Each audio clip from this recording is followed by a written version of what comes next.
I were president, I would change the current state of inequality that we have.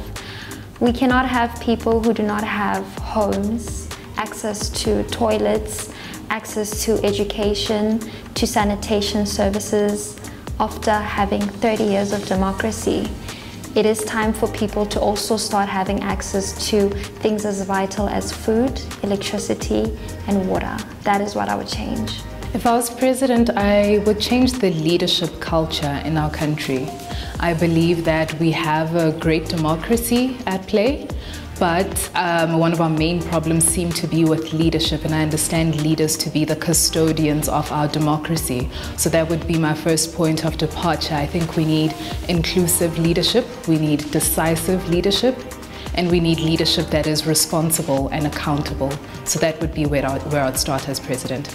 If I were president, I would bolster mechanisms to hold politicians accountable or authority figures accountable. I think we have a very beautiful constitution that would allow South Africa to serve as an analogy for a successful participatory democracy. However, because of our mechanisms to hold these politicians accountable, we're starting to see a decline in democracy, and that kind of translates to also a decline in youth or South African voter participation.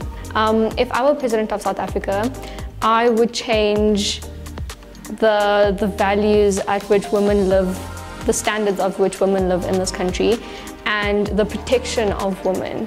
I would emphasize the importance of protecting the women and the children in South Africa, seeing as South Africa is one of the countries with the highest gender-based violence. And I would also emphasize the importance of interacting with the international system.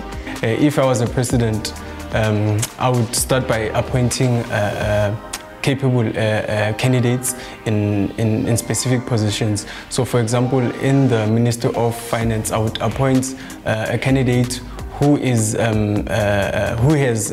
immense experience in the field of finance and accounting. And then the most important thing in society is education. So I would invest significantly in education, because you'd find that, especially in the context of South Africa, South Africans do not have a full understanding and enlightenment of the processes of democracy in South Africa. So I would emphasize the implementation of citizenship education, which seeks to enlighten the population in terms of our democratic systems.